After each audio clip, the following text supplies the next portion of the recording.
Cet après-midi, nous allons parler de ce sujet important, terrasser les géants. Au fait, nous aimerions répondre à 3 questions fondamentales en ce qui a trait aux géants. Premièrement, qui était-il? Deuxièmement, que représente-t-il aujourd'hui? Et troisièmement et principalement, comment les vaincre? Donc, premièrement, qui était-il? Deuxièmement, que représente-t-il? Et troisièmement, comment les vaincre? Donc, nous allons passer à pieds joints sur les 2 premières questions et nous passerons un peu plus de temps sur la dernière. Premièrement, qui était-il? La Bible répond à la question de l'identité des géants dans Genèse chapitre 6, les versets 1er à 4. La Bible nous dit exactement d'où venaient les géants. Genèse chapitre 1er, les versets 1er à 4. La Bible nous dit, les Saintes Écritures nous disent que lorsque les hommes commencèrent à se multiplier à la surface de la terre et que les filles leur furent nées, les fils de Dieu, une expression qui fait allusion aux anges. Car selon Job chapitre 1er, le verset 6, nous n'allons pas y aller, mais vous pouvez prendre des notes. Donc, l'expression fils de Dieu signifie des anges. Donc, les anges de Dieu, les fils de Dieu virent que les filles des hommes étaient belles et ils en prirent pour femmes. Donc, les géants, au fait, c'est de cette union mixte, hybride, illégitime entre les humains et les anges déchus que provenaient les géants. Au fait, ces entités donc, ces entités qu'on appelait des géants, c'était des démons incarnés qui vivaient sur la terre. C'était une race mixte, une race hybride, une race démoniaque entre les humains et les anges déchus. Cette race démoniaque avait été exterminée en 3 temps. Dans un premier temps, avec le déluge de Noé, dans un deuxième temps, avec la conquête de Pharaon sous Josué, au temps de Josué avec la conquête de Pharaon, et un troisième temps, c'était au temps de David, donc avec la destruction des Philistins. Maintenant, puisque ces géants n'existent plus, la question qui nous importe vraiment, c'est que représente-t-il aujourd'hui? Et nous aimerions apporter 2 éléments de réponse à cette question. Premièrement, que nous trouvons d'ailleurs dans le livre de Samuel chapitre 17. Donc, cet après-midi, nous allons parler un petit peu de l'histoire de David et de Goliath. Une histoire que vous connaissez très bien d'ailleurs, mais nous allons relever quelques éléments importants dans cette histoire. Donc, c'est 1 Samuel chapitre 17, donc allons-y, nous allons voir quelques versets, souligner quelques versets. Premièrement, l'histoire commence ainsi, dans 1 Samuel chapitre 17, verset 1er. Le texte nous dit, les Philistins réunirent leurs armées pour faire la guerre. Ils se rassemblèrent à Soko, qui appartient à Juda. Ils se rassemblèrent à Soko, qui appartient à Juda. Soko appartenait à Juda. Soko, c'était une localité de Juda. C'était une région de Juda. Pourtant, la Bible nous dit que les Philistins s'y étaient réunis et faisaient la guerre à Israël. En d'autres termes, les Philistins étaient venus faire la guerre au peuple de Dieu sur leur territoire. Ils étaient venus faire la guerre au peuple de Dieu sur leur territoire, leur héritage, leur patrimoine, leur terre. Donc, que représentent les géants? Les géants, ce sont les esprits impurs qui sont assis sur notre héritage. Donc, ils sont venus faire la guerre à Israël, mais à Juda, à Soko, qui appartenait à Juda. Ce morceau de terre revenait au peuple de Dieu de droit. Pourtant, les géants y étaient venus pour leur faire la guerre.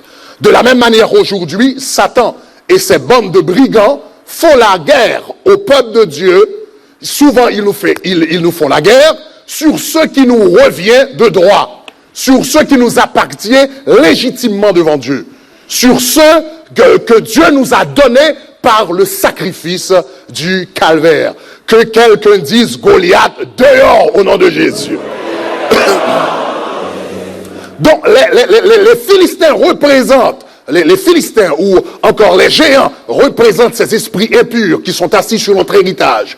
Ceux auxquels nous avons un droit légitime, nous reviendrons, nous en parlerons un peu plus tard. Donc premièrement, les géants représentent les esprits impurs qui sont assis sur notre héritage. Deuxièmement, les géants représentent les esprits impurs qui terrorisent le peuple de Dieu.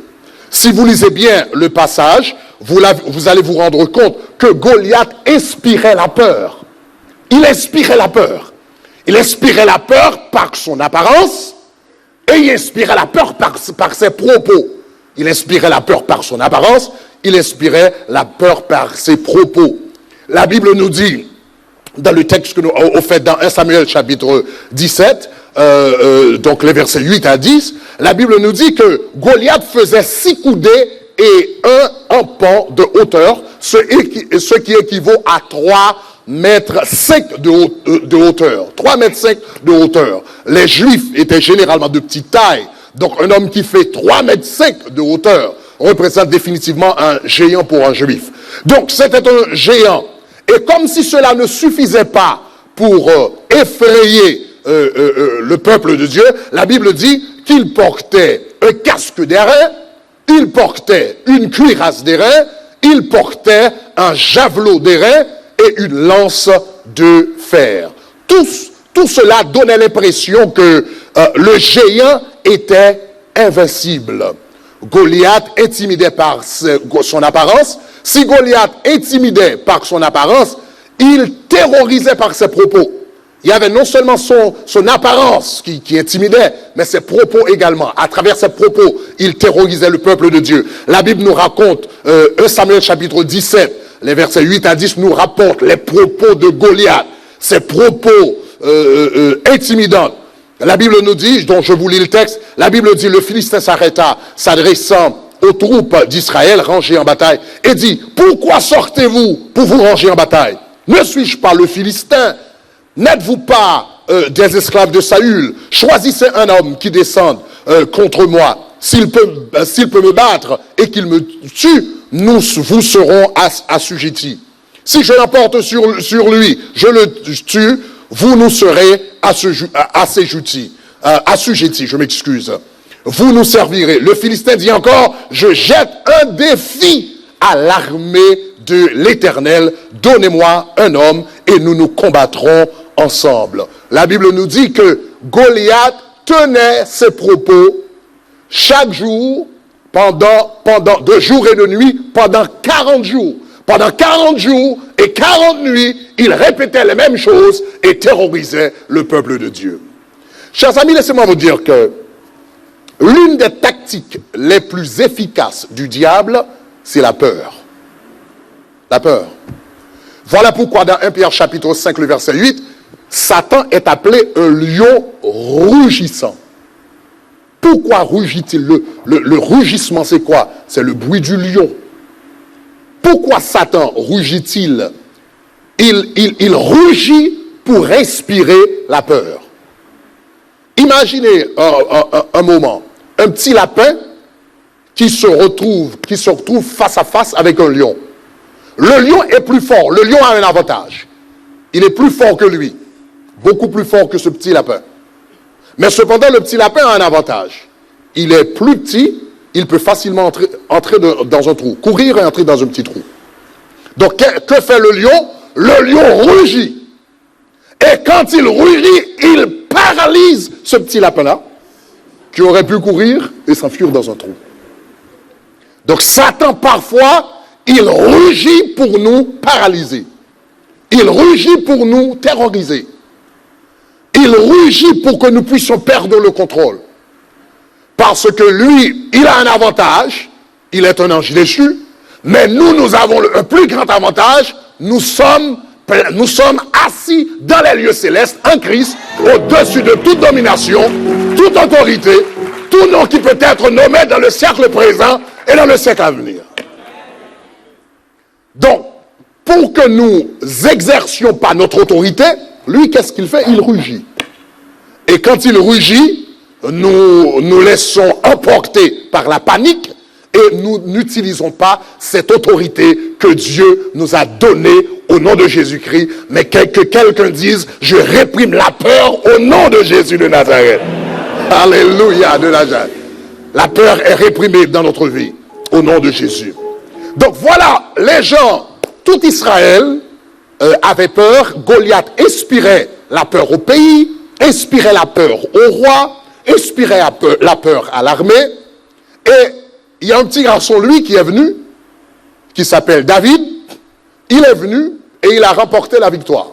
Pendant 40 jours, Goliath inspirait la peur au peuple d'Israël, à l'armée d'Israël, au roi même. Et voilà, un petit garçon est venu en un seul jour à remporter la victoire. La question c'est, pourquoi Goliath, pourquoi David était-il capable de vaincre Goliath, tandis que les autres le redoutaient? Pourquoi David avait pu remporter la victoire, tandis que les autres ont essuyé l'échec pendant 40 jours? Il y a 3 caractéristiques que j'ai notées dans la vie de David, que si aujourd'hui vous allez mener une vie de conquérant, il faut absolument que vous développiez également ces 3 caractéristiques au sujet de lesquelles nous allons parler en quelques minutes. Premièrement, Goliath était sûr de son identité. Alléluia. 3 mots importants. Alors je vais lancer 3 mots importants. Premièrement, David, je m'excuse, pas David, pas Goliath, David. Il y a 3 mots importants que je voudrais souligner. Premièrement, identité. Disons identité. Encore plus fort, identité. Deuxièmement, autorité. Disons autorité.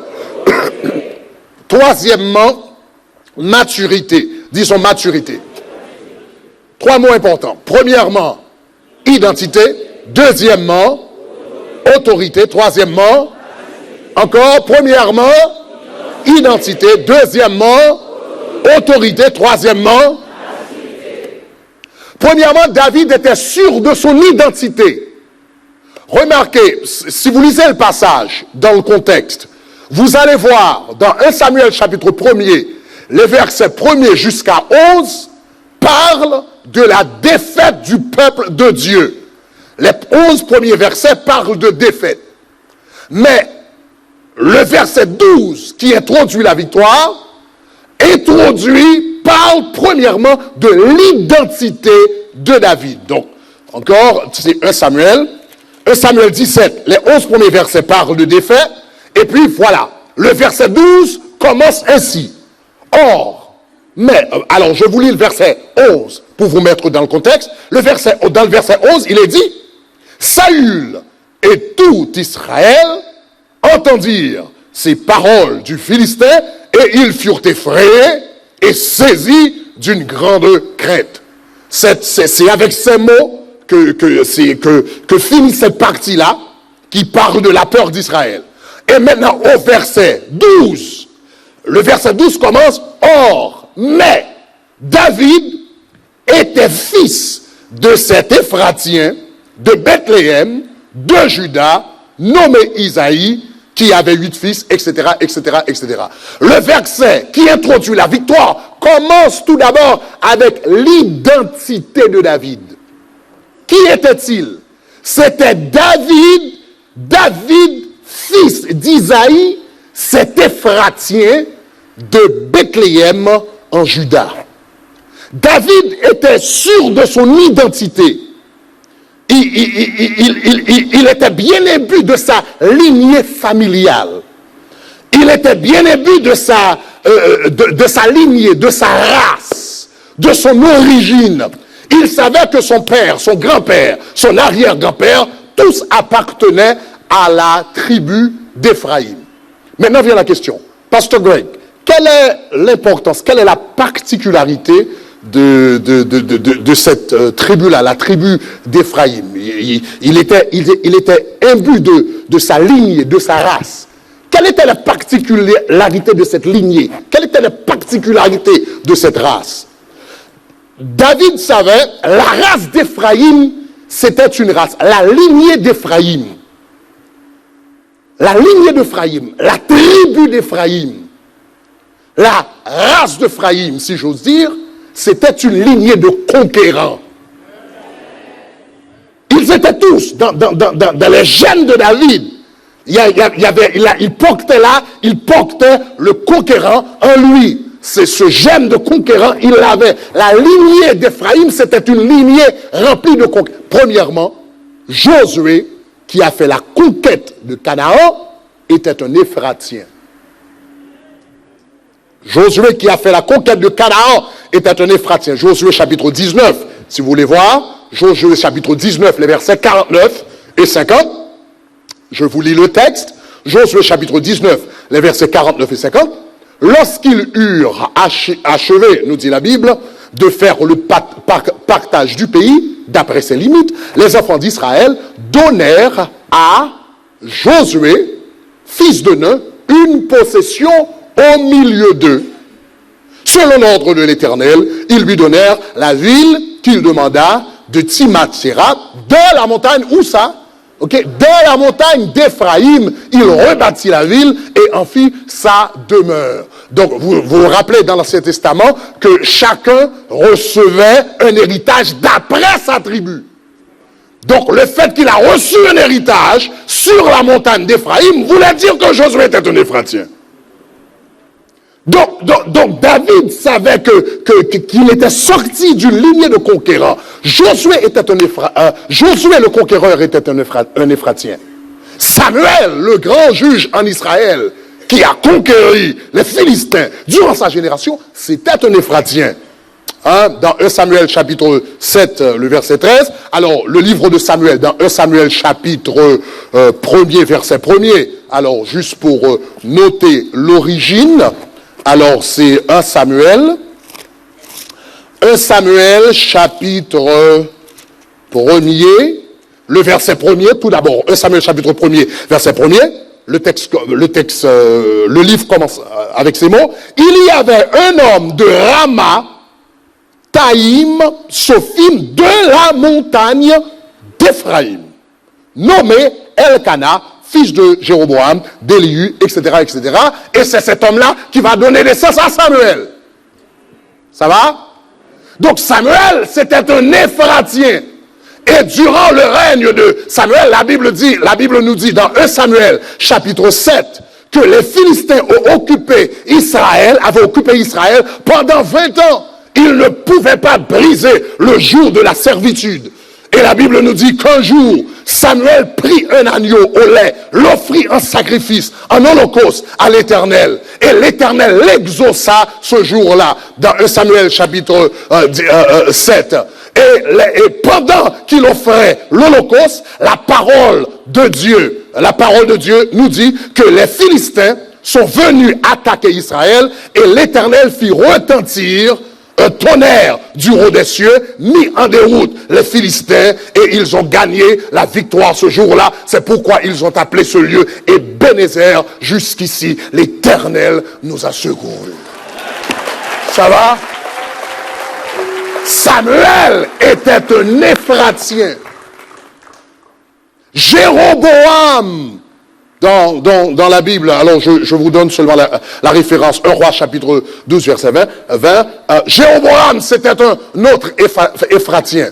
Vous vous rappelez qu'à la conquête, qu'après la mort de Salomon, il y a eu un schisme dans le royaume d'Israël. Il y a eu le royaume du Nord et le royaume du Sud. Donc il y a eu une division. Et la Bible nous dit que Jéroboam avait pu conquérir il y avait 12 tribus. Jéroboam avait pu prendre 10 de ces tribus-là. Donc c'était un autre conquérant. Donc, David, lui, il pouvait faire face à Goliath parce qu'il était sûr de son identité. David savait qu'il n'était pas n'importe qui. David savait qu'il n'était pas un homme ordinaire, il était un Éphratien. Il était sorti d'une lignée de conquérants.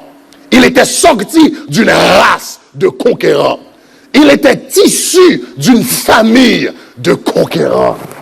Donc il avait la victoire, il avait l'assurance, l'autorité, tout ce qu'il fallait pour confronter Goliath parce qu'il était sûr de sa lignée, de sa race.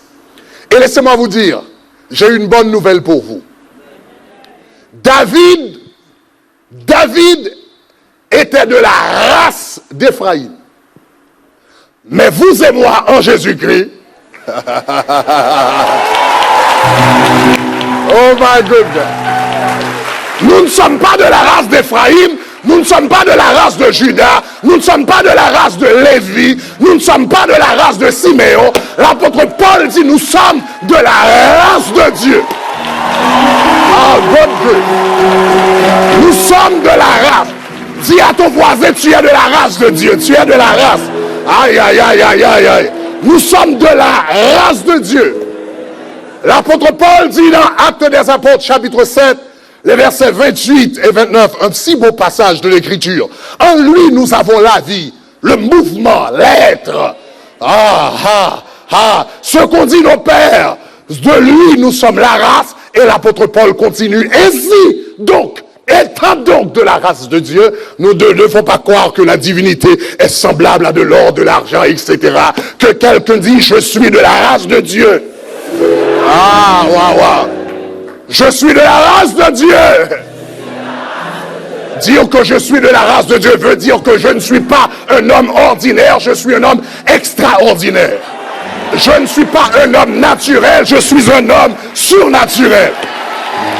Je ne suis pas un simple homme, je suis un Superman en Jésus-Christ. Que quelqu'un dise, je suis de la race de Dieu. Maintenant, laissez-moi vous faire comprendre, vraiment vous faire cerner la portée de cette déclaration. Que veut-on dire par, quand on dit on est de la race de Dieu, qu'est-ce que cela veut dire exactement? Ésaïe chapitre 51, le verset 1er, nous explique par une métaphore très élégante. Une métaphore très élégante. Et nous allons lire ensemble. Au fait, si nous pouvons lire ensemble, lisons ensemble. Écoutez-moi, vous qui poursuivez la justice et qui cherchez qui? Qui cherchez qui? L'Éternel. Et il continue, portez les regards sur le rocher. Sur le rocher d'où vous a été taillé. Sur le creux de la fosse d'où vous avez été tiré. La Bible nous dit que nous avons été taillés de Dieu. God grief. Nous avons été taillés. L'Éternel est le rocher duquel nous avons été taillés. Nous avons été tirés de lui. Ici, le prophète Ésaïe fait allusion à la création. Vous vous rappelez dans Genèse chapitre 2, le verset 7, la Bible nous dit lorsque Dieu forma l'homme, premièrement à la création, Dieu forma l'homme de la poussière de la terre. Il prit de la poussière, fit de la boue. Avec cette boue, il a créé les poumons, les intestins, le cœur, le cerveau, les pieds, les mains, etc. De la poussière de la terre. Puis la Bible nous dit qu'il souffla dans les narines de l'homme un souffle de vie. Le mot souffle ici c'est shama en hébreu qui signifie esprit. Il souffla dans l'homme un esprit de vie. C'est ce même mot qui est utilisé dans Proverbes chapitre 20 verset 27. Là où il est dit l'esprit de l'homme c'est la lampe de l'Éternel. C'est le même mot hébreu, shama. Il souffla dans l'homme un esprit de vie. Et maintenant quand la poussière de la terre, il y a premièrement la poussière de la terre, Dieu, deuxièmement Dieu qui souffla dans l'homme un esprit de vie, et ce mariage-là, cette rencontre de de la poussière de la terre et de l'Esprit de Dieu produit un troisième élément qu'on appelle nefesh ou âme. Okay? Donc la version Louis II, s'il y a quelqu'un a eu une Scofield avec les notes de Scofield, dit, la version Scofield, il souffla dans les narines de l'homme et il devint une âme vivante. Il devint une âme vivante. Donc cela veut dire, il y a cette partie-là. Le souffle de l'homme, l'esprit de l'homme vient directement de Dieu. Cet esprit vient de Dieu. Donc voilà pourquoi Ésaïe dit, l'Éternel est le rocher d'où nous avons été taillés. Il est le rocher d'où nous avons été tirés, le rocher d'où nous avons été détachés. En d'autres termes, ça c'est une déclaration très très forte au sujet de notre identité en Dieu. Nous avons été taillés de Dieu. Donc cela veut dire, si on prend un rocher, si vous taillez un petit morceau de roc d'un rocher, tout ce qui existe dans le rocher va également exister dans le roc que vous avez taillé. Ah, mon Dieu. Cela veut dire, s'il y a du sel dans le rocher, il va y avoir du sel dans le roc. S'il y a du calcium dans le rocher, il va y avoir du calcium dans ce morceau de roc. S'il y a du cristal dans le rocher, il va également avoir du cristal dans ce morceau de roc que vous avez taillé. Donc ce texte est en train de me dire, tout ce qui est en Dieu est aussi en moi. Oh God! Cela veut dire sa vie est en moi, sa force est en moi, sa puissance est en moi, son autorité est en moi, sa sagesse est en moi, son intelligence. Que quelqu'un dise, je suis de la race de Dieu. Je suis de la race de Dieu. Pasteur Greg, quelle est la pertinence de cette vérité pour la guerre spirituelle? La pertinence, c'est que Satan fait peur. Quand on est impliqué dans le combat spirituel, Satan, sa spécialité, c'est de terroriser les gens. Si vous n'êtes pas sûr de votre identité, il va rugir et vous allez courir. Vous allez partir. Donc, il faut être sûr de votre identité au nom de Jésus-Christ. Mais il y a une relation entre l'identité et l'autorité. Du moment que vous êtes conscient de votre identité, vous vous rendez compte également de votre autorité. Du moment que tu sais, que l'on sait ce que l'on est, on voit immédiatement ce qu'on a le droit de faire et ce qu'on n'est pas obligé de subir. Je reprends.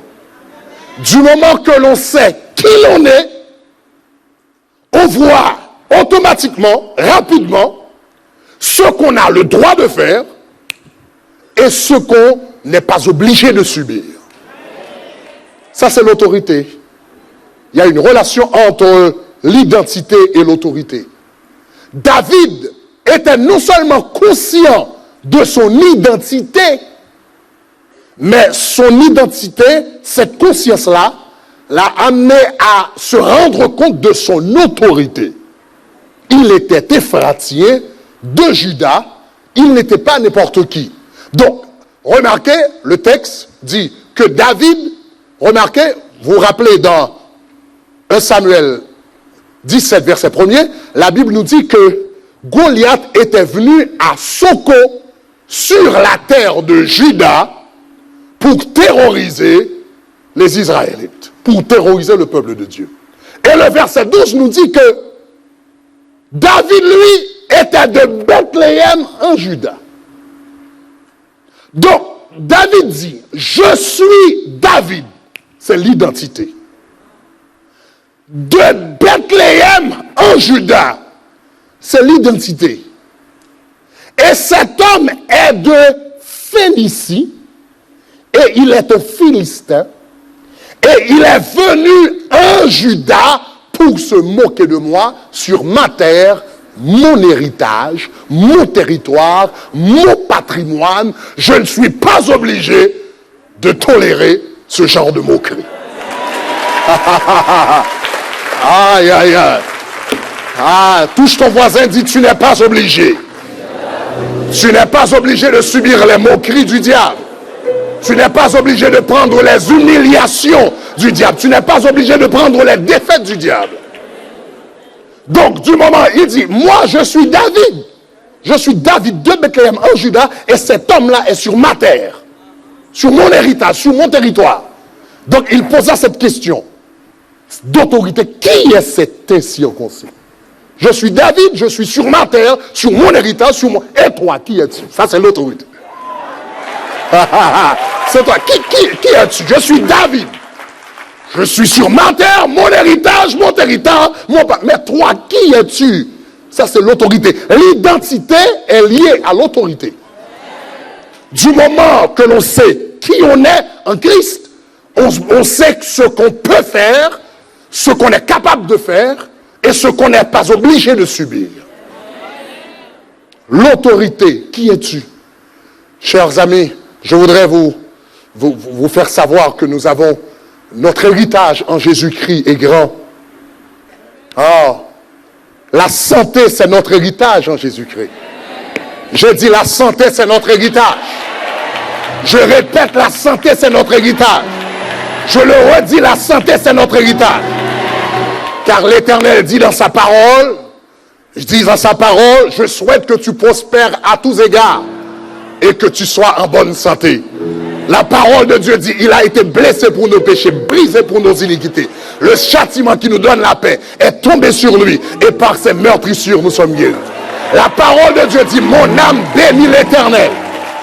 Que tout ce qui est en moi bénisse son Saint-Nom. Mon âme bénit l'Éternel et n'oublie aucun de ses bienfaits, car c'est lui qui pardonne toutes tes iniquités et qui guérit tout est. Que quelqu'un dise, la santé à mon héritage. La santé à mon héritage. Cela veut dire que tu n'es pas obligé de tolérer cette maladie qui se moque de toi. Tu n'es pas obligé d'accepter ce cancer qui ravage tes membres. Tu n'es pas obligé de te plier à ce diabète qui t'embête nuit et jour. Dis, la santé est mon héritage. Dis, la santé est mon héritage. La santé est mon héritage.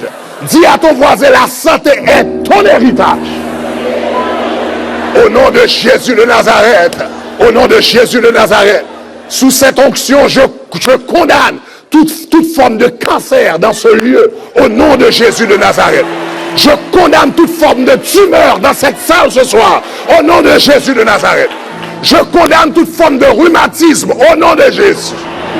Au nom de Jésus. Je condamne toute forme d'insuffisance rénale, au nom de Jésus de Nazareth. Car la santé est notre héritage. Que quelqu'un dise, c'est mon héritage. L'indépendance financière est ton héritage. C'est ton héritage.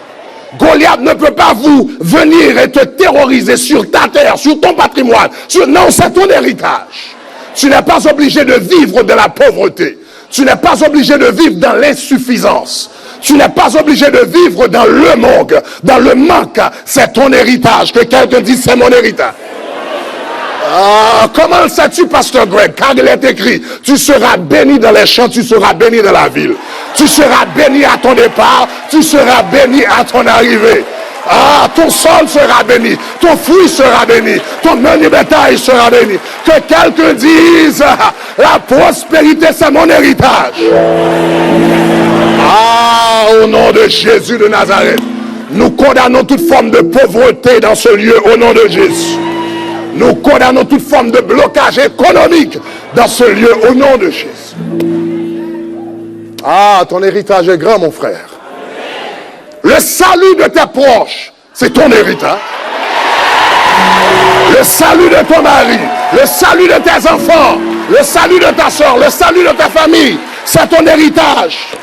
Pasteur Greg, comment le sais-tu? Parce que la Bible dit, crois au Seigneur Jésus, tu seras sauvé. Mais passe pas toi tout seul, tu seras sauvé. Toi. Ah, goodness. L'apôtre Pierre dit, la promesse est pour vous et pour vos enfants. Le prophète Ésaïe dit, tous tes fils seront des disciples de l'Éternel. Au nom de... Que quelqu'un dise le salut des pauvres, c'est mon héritage. Tu n'es pas obligé de tolérer l'alcoolisme dans ta famille. Tu n'es pas obligé de tolérer l'homosexualité dans ta famille. Tu n'es pas obligé de tolérer la délinquance juvénile dans ta famille. Tu n'es pas obligé de tolérer la drogue dans ta famille. Tu n'es pas obligé de tolérer le divorce dans ta famille. Tu n'es pas obligé de tolérer la sorcellerie dans ta famille. Le salut de tes pauvres, c'est ton héritage. C'est ton héritage. C'est ton héritage. Oh God, c'est ton héritage. C'est ton héritage. C'est ton héritage. C'est ton héritage. Dis à 3 personnes, c'est ton héritage. C'est ton héritage. C'est ton héritage. Waouh, waouh. Ta mère peut venir à Christ, c'est ton héritage. Ton père peut venir à Christ, c'est ton héritage. Tes frères et sœurs peuvent venir à Christ, c'est ton héritage. Tes cousins peuvent venir à Christ, c'est ton héritage. Ton oncle peut venir à Christ, c'est ton héritage. La Bible a dit, je ferai de toi une source de peine. C'est mon héritage. C'est mon héritage. C'est ton héritage. C'est ton... À cause de toi, toute la famille doit être bénie. À cause de toi, toute la famille doit être bénie. S'il y avait des malédictions dans ta famille, s'il y avait des malédictions générationnelles dans ta famille, maintenant tu as accepté Jésus-Christ comme ton sauveur personnel. À toi seulement tu peux briser toutes les malédictions générationnelles qui n'ont jamais existé dans ta famille. C'est ton héritage. C'est ton héritage. C'est ton héritage. Pasteur Greg, pourquoi dois-je savoir quelle est la pertinence de cette vérité pour la guerre spirituelle? La pertinence, c'est que Satan est voleur. La Bible dit dans Jean chapitre 10, verset 10, le voleur ne vient que pour dérober, égorger et détruire. Cela veut dire, si tu ne sais pas, si tu ne connais pas ton héritage, il va venir et vous dérober de toutes les grâces et toutes les bénédictions de Dieu. Donc c'est très important de savoir, de savoir également, connaître ton héritage en Jésus-Christ. Mais il y avait un troisième élément qui a contribué au succès de David. Non seulement il était sûr de son identité, deuxièmement, il avait saisi son autorité, mais troisièmement, il avait appris à marcher vers la maturité. Il avait appris à marcher vers la maturité. Dans 1 Samuel chapitre 17, le verset 33, dans 1 Samuel chapitre 17, le verset 33, et je lis pour vous, 1 Samuel chapitre 17, verset 33, quand il voulait combattre Goliath, au verset 33, Saül dit à David, tu ne peux pas aller te battre contre ce Philistin, car tu es un enfant. Tu es un enfant. Et lui, un homme de guerre dès sa jeunesse. Tu es un enfant. Mais David de répondre, non, non, non, non, 1000 fois non. Je ne suis pas un enfant. J'ai passé le stade, l'étape d'enfant. Maintenant, je suis un homme fait. Je suis un adulte en Christ. Donc, et pour prouver qu'il n'était pas un enfant, il brandit son passé. Il brandit son passé. Il dit, ton serviteur faisait paître, je suis dans 1 Samuel chapitre 17, verset 34, ton serviteur faisait paître les brebis de son père quand un lion ou un ours venait enlever une du troupeau, je courais après lui, je le frappais, je l'arrachais, j'arrachais la brebis de sa gueule, et s'il se dressait contre lui, contre moi, je le saisissais de la gorge, je le frappais, je le tuais. David, pour prouver qu'il n'était pas un enfant, il fit appel à son passé. Car l'une des caractéristiques d'un adulte en Christ, c'est qu'il est guéri de son passé. Il peut en parler sans se sentir blessé. Il peut en parler sans se sentir frustré. L'une des caractéristiques d'un adulte, d'un homme fait, c'est qu'il est guéri du passé. Chacun d'entre nous, d'une manière ou d'une autre, nous avons été blessés dans le passé par une insulte d'un membre de la famille, peut-être les moqueries des camarades de classe, peut-être des actions humiliantes d'un voisin, etc. Mais la différence entre les bébés et les adultes spirituels, c'est que les adultes les ont oubliés, tandis que les bébés, ils pensent encore, et ils sont frustrés, ils sont aigris, ils sont en colère. Quelques mois de ça fait à peu près 6 mois, j'ai visité une église, j'étais à une église, et il y avait un homme qui témoignait, qui parlait, etc. C'était un homme de 85 ans. Mais il parlait des injustices qu'il avait subies quand il avait 5 ans. Et cet homme avait 85 ans. Il parlait de ce qui s'était passé il y a à peu près 80 années. Et pendant qu'il parlait, on pouvait voir la frustration, la haine, la colère et même la haine en lui. 80 années plus tard, cet homme était un vieux, mais un vieux bébé. Un vieux, mais un vieux bébé. Les bébés spirituels se plaignent du fait qu'ils ont été négligés dans le passé, qu'ils n'étaient pas aimés de leur père, de leur mère, qu'ils étaient négligés de leur père, etc. Que les chats se moquaient d'eux quand les chiens les aboyaient, etc., etc.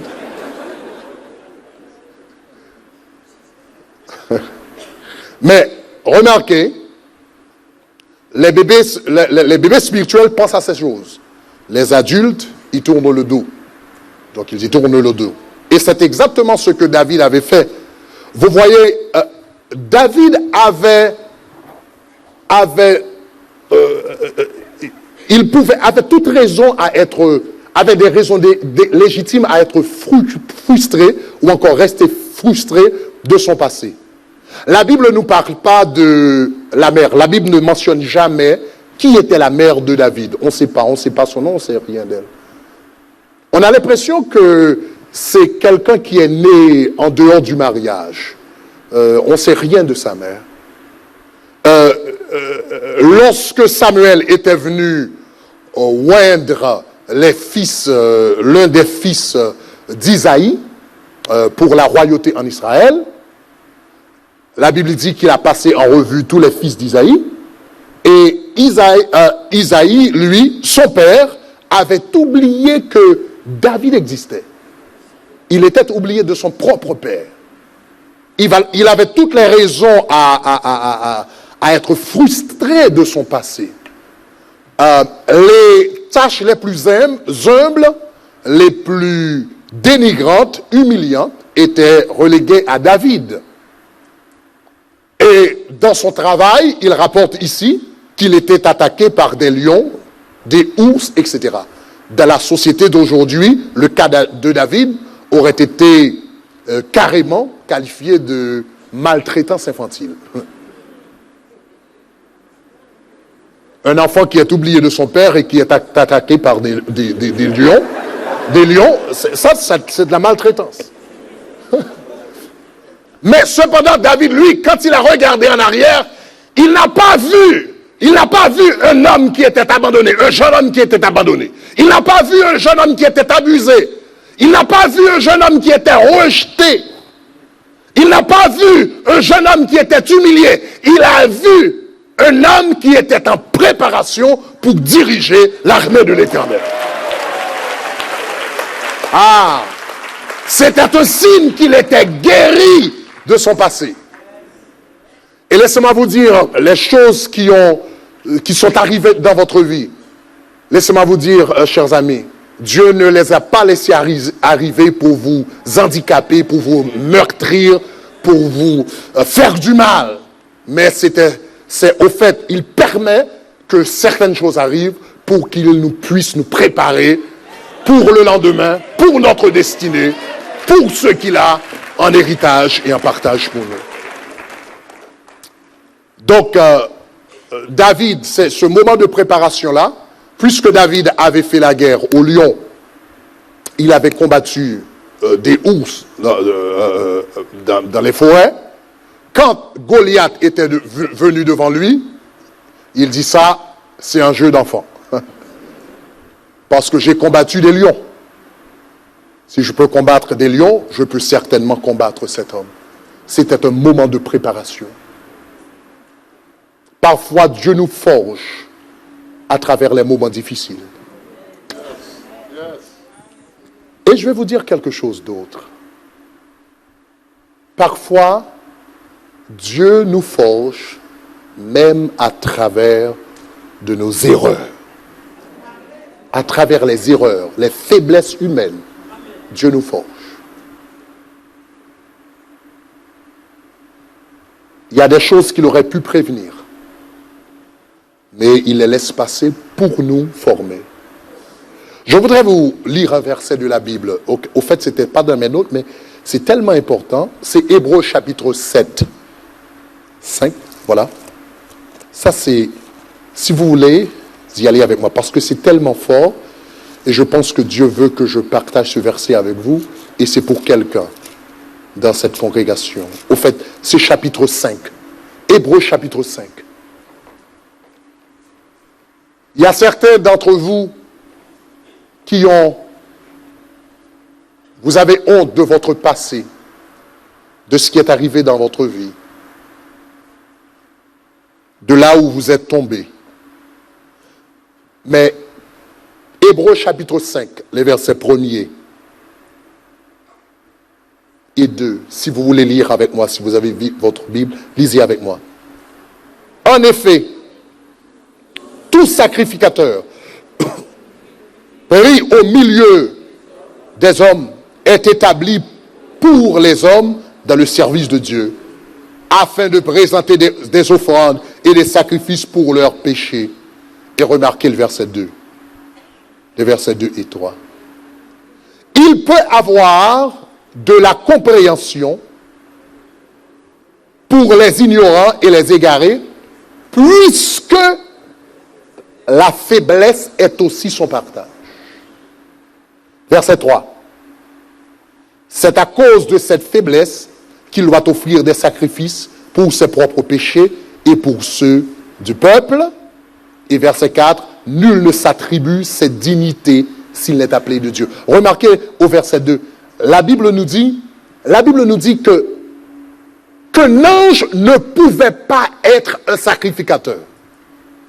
Le verset 1er, il dit tout sacrificateur est pris au milieu des hommes et établi pour les hommes. Tout sacrificateur est pris au milieu des hommes. Gabriel ne pouvait jamais être un sacrificateur. Michael ne pouvait être jamais, les séraphins ne pourraient être jamais des sacrificateurs. La Bible dit, les sacrificateurs étaient pris au milieu des hommes pour les hommes. Et pourquoi étaient-ils pris au milieu des hommes? Le verset 2 nous dit, il peut avoir de la compréhension pour les ignorants et les égarés. Pourquoi? Parce que la faiblesse est aussi son partage. C'est la faiblesse qui qualifie. Gabriel ne pouvait pas être sacrificateur parce que quand quelqu'un viendrait à Gabriel et dit, Gabriel, offre un sacrifice pour moi parce que j'ai péché, j'ai menti. Gabriel va dire, tu as fait quoi? Tu as menti. Le mensonge, c'est quoi? Je ne comprends pas. Le mensonge. Michael, offre un sacrifice pour moi. Parce que j'ai commis l'adultère. L'adultère, c'est quoi? Il ne pourrait jamais être un sacrificateur efficace parce qu'il ne pourrait jamais compatir aux faiblesses du peuple. Mais la Bible nous dit que tout souverain sacrificateur était pris au milieu du peuple, au milieu des hommes, pour représenter les hommes, car la faiblesse était aussi leur partage. Donc quand quelqu'un venait, un sacrificateur, et dit, j'ai péché, j'ai menti, le sacrificateur peut offrir, présenter les sacrifices avec compassion, parce que lui aussi, il avait péché et Dieu l'avait pardonné. Lui, à un moment de sa vie, il avait menti. Lui, à un moment de sa vie, il avait commis l'adultère. Lui, à un moment de sa vie, il avait été infidèle. Et c'est cette faiblesse qui le qualifie pour qu'il puisse être souverain, sacrificateur, une dignité. Et j'entends Dieu me dire en ce moment, il y a certains d'entre vous ici qui ont honte. Vous avez honte de votre passé. Mais Dieu a dit, dans ma souveraineté, j'ai laissé arriver ces choses parce que c'est à travers ces choses que je vous qualifierai, je vous briserai, je vous préparerai pour que vous puissiez faire ce ministère avec compassion. Non seulement avec connaissance, non seulement avec compétence, non seulement avec élégance, mais avec compassion. Dieu, parfois, laisse certaines choses arriver dans notre vie. Même des moments qui reflètent nos faiblesses humaines. Parce que c'est sa façon de nous modeler, de nous briser, de nous préparer pour notre destinée. Maintenant, je retourne. Pasteur Greg, quelle est la pertinence de la guérison intérieure? Quelle est la pertinence de la guérison intérieure pour la guerre spirituelle? La pertinence, c'est ça.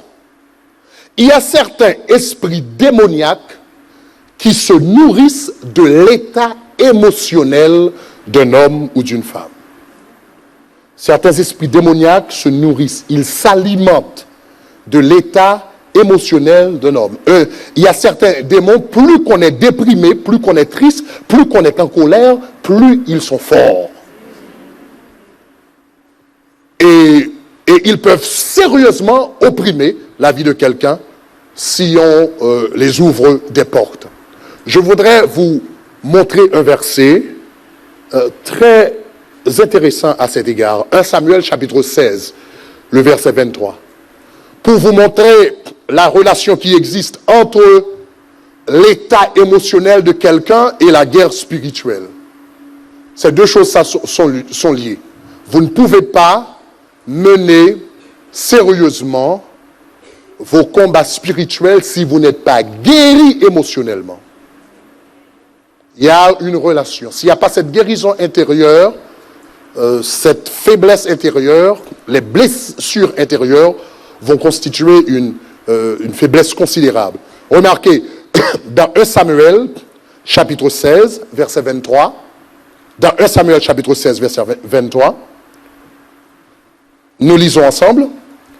Et lorsque l'Esprit de Dieu, ici c'est l'Esprit venant de Dieu, l'Esprit permis par Dieu, nous sommes dans le contexte de la volonté permissive de Dieu, lorsque l'Esprit de Dieu, ou venant de Dieu, permis de Dieu, était sur Saül, David prenait la harpe et jouait de sa main.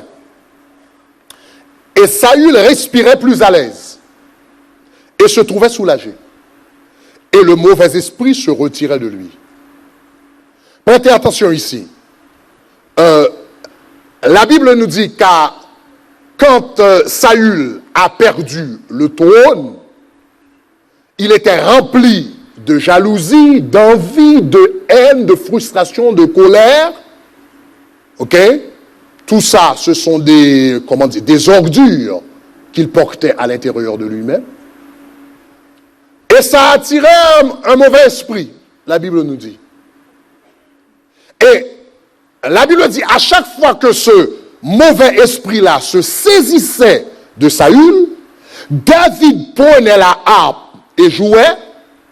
Et quand David jouait, la Bible dit, Saül respirait plus à l'aise. Il se trouvait soulagé. Et quand il respirait plus à l'aise, et quand il était soulagé, le mauvais esprit se retirait de lui. Mais il y a quelque chose ici qui semble être à l'envers. Il semble que le texte aurait dû dire, le mauvais esprit se retirait de lui, alors il se sentait plus à l'aise, et alors il se trouvait soulagé. Est-ce que ça va? Il semble que c'est plus logique, n'est-ce pas? Que premièrement, le mauvais esprit se retirait de lui, alors il se sentait soulagé. Mais ce n'est pas ça que dit le texte. Le texte dit, il se sentait plus à l'aise premièrement et se sentait soulagé. Et parce qu'il était soulagé, parce qu'il était détendu.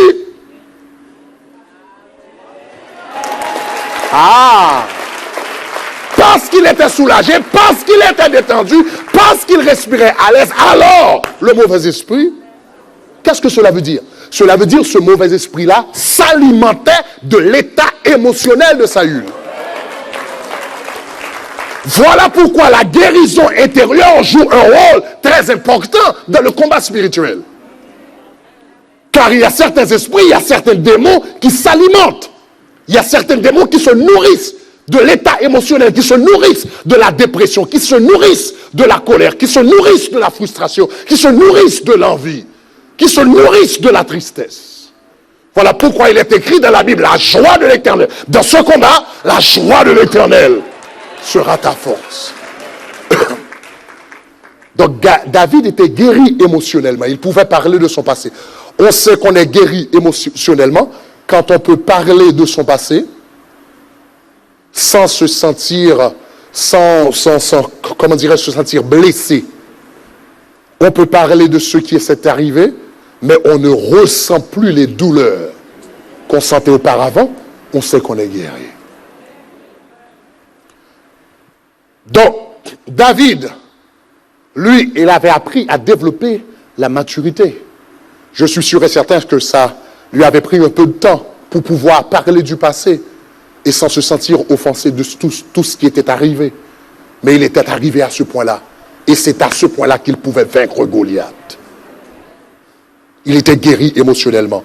Finalement et dernièrement, David, l'autre exemple, ou encore l'autre indice que David avait fait un chemin vers la maturité, c'est qu'il pouvait voir le monde différemment.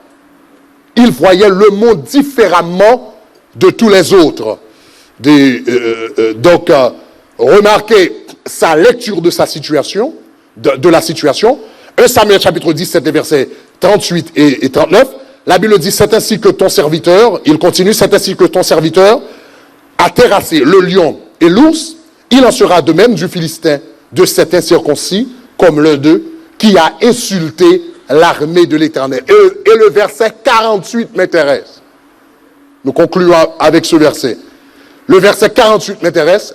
Aussitôt que le Philistin se mit en mouvement pour marcher au-devant de David, David courut sur le champ de bataille à la rencontre du Philistin. David courut à la rencontre du Philistin. Goliath avait vu des hommes courir loin de lui. Il n'avait jamais vu quelqu'un courir à sa rencontre.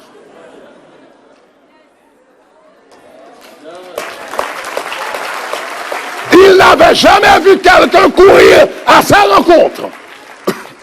Mais la Bible nous dit que David, lui, il courut à la rencontre de David. Pourquoi? Parce que sa perspective était différente. Tous les hommes, tous en Israël, considéraient Goliath comme un problème. Pour eux, pour l'armée d'Israël, pour Saül, pour tout le reste du peuple, Goliath était un problème. Un grand problème, un gros problème. Grand, gros, persistant, insultant problème, mais c'était un problème. Ils ont regardé à sa taille et ils ont vu un problème.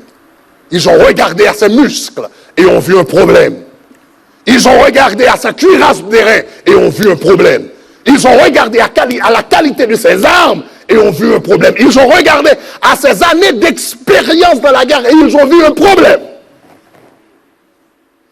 Donc tous regardaient Goliath et disaient, mon Dieu, quel problème.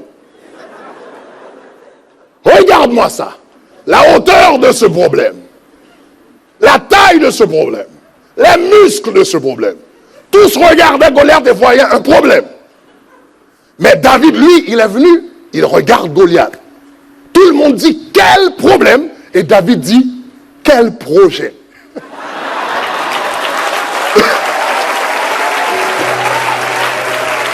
Dis à trois personnes, tu n'as pas de problème, tu n'as que des projets. Tu n'as pas de problème, tu n'as pas.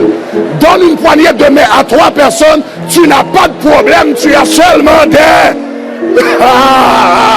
J'ai dit, tu n'as pas de problème, tu as seulement des projets. Tu n'as pas de problème, tu as seulement des projets.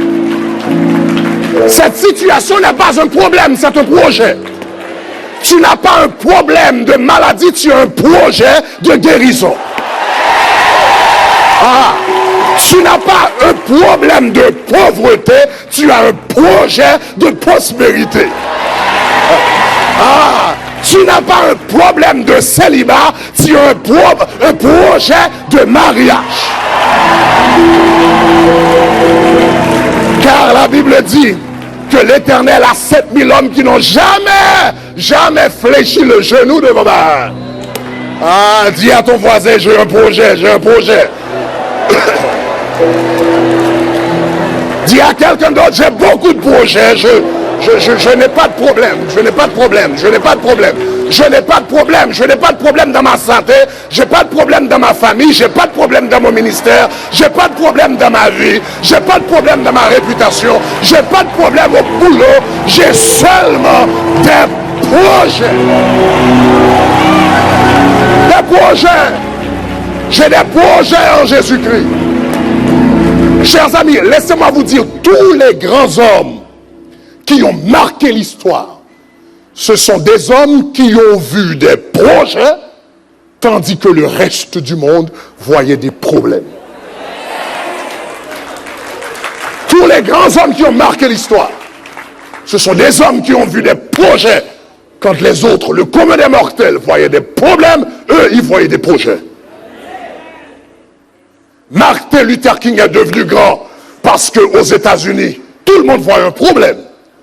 Les Noirs ne pouvaient pas s'asseoir à côté des Blancs, c'était un problème. Les Noirs ne pouvaient pas utiliser les toilettes des Blancs, c'était un problème. Les Noirs ne pouvaient pas s'asseoir dans les mêmes autobus que les Blancs, c'était des problèmes. Même les églises étaient séparées, il y avait une ségrégation. Même à l'intérieur des églises, les Blancs ne pouvaient pas s'asseoir à côté, les Noirs ne pouvaient pas s'asseoir à côté des Blancs. Tous disaient même, mon Dieu, c'est un problème. C'est un problème aux États-Unis. Certains disaient c'est un problème. D'autres disaient c'est un grand problème. Autres disaient c'était un méga problème. Donc mais eux tous, ils parlaient de problème. Tandis que tout le monde parlait de problème, Martin Luther King lui dit, j'ai fait un rêve. Oh God, j'ai fait un rêve. J'ai fait un rêve. I have a dream.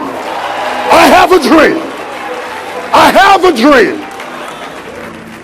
J'ai fait un rêve qu'un jour, mes 4 enfants grandiront dans un pays où ils ne seront pas jugés sur la base, sur la couleur de leur peau, mais sur le contenu de leur caractère. J'ai fait un rêve.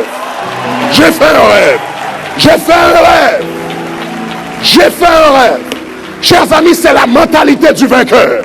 C'est la mentalité du conquérant. C'est la mentalité du champion. Je n'ai pas de problème, j'ai seulement des projets. Je n'ai pas de problème, j'ai seulement des projets. J'ai dit, j'ai pas de problème dans ma maison, j'ai des projets. J'ai pas de problème dans mon mariage, j'ai des projets. J'ai pas de problème dans le ministère, j'ai des projets. J'ai des projets.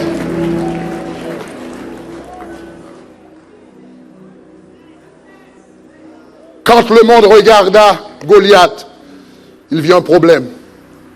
Mais David, lui, il regarda Goliath et vit une passerelle vers la royauté.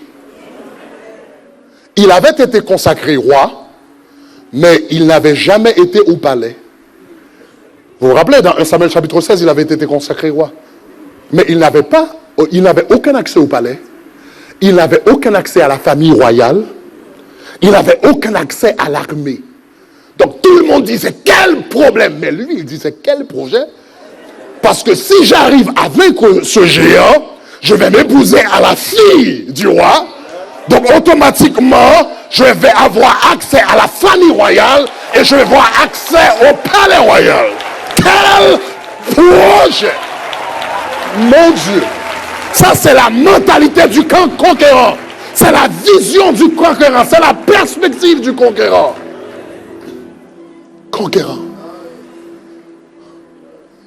Et David est devenu roi à cause de cette victoire-là. Laissez-moi vous dire, chers amis, et on s'apprête à terminer. David était si bas et il devait aller si haut que la seule façon d'y arriver, c'était de monter sur le dos d'un géant.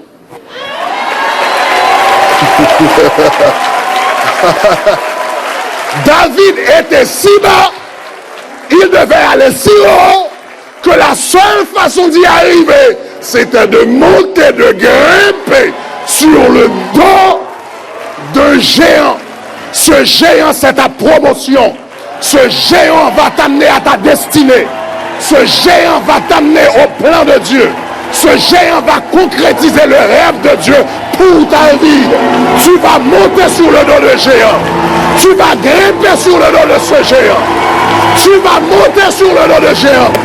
Et tu vas arriver à ta destinée. Que Dieu vous bénisse.